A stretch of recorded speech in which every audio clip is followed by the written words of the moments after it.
Hello, my name is Ashley Goyne. This is my presentation on African American arts for African American Humanities.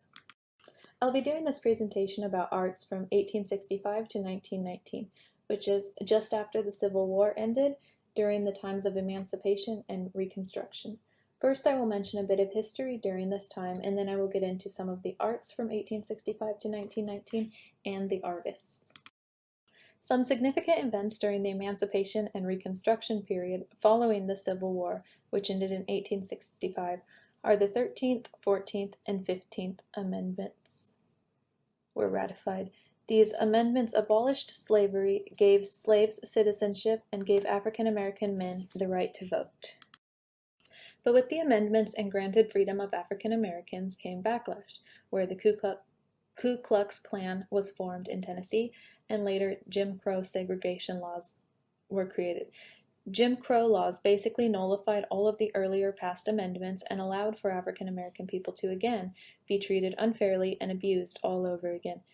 Due to the backlash, African Americans began to migrate out of the South to escape oppression. Also, during this time, many schools opened for freed African American people to attend because as slaves, they never received an education.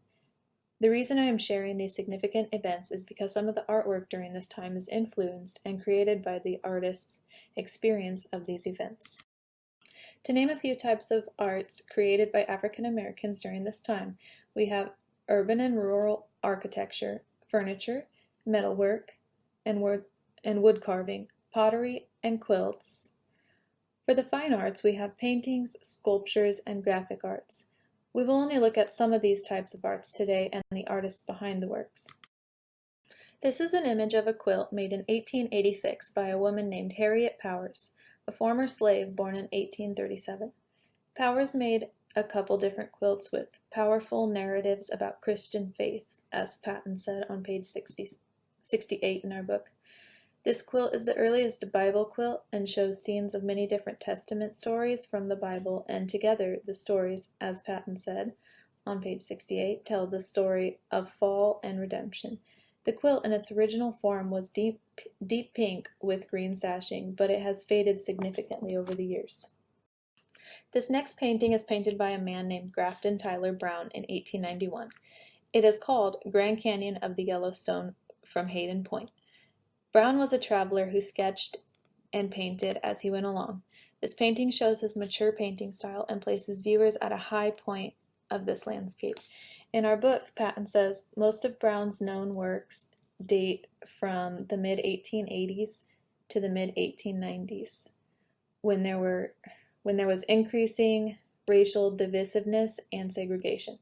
We can therefore read his landscapes as expressing an alternative view of individual freedom. The scenes that Brown painted were where little to no African American people lived, and the few who did lived practically free of racism. For African Americans, Brown's images were about freedom. The title of this piece is Forever Free, which is a celebration of the Emancipation Proclamation. The sculpture was created by a woman named Edmonia Lewis in 1867. She became the first African American sculptor to become nationally and internationally recognized. She created sculptures to portray heroic themes and to convey a message about race and gender. This sculpture shows a man with an uplifted arm and broken shackle who seemingly is protecting a woman who is kneeling in prayer. This piece of art shows how African American slaves felt when they finally became free in 1863. Forever Free is a complex piece of work. Some people argue more for a gender perspective.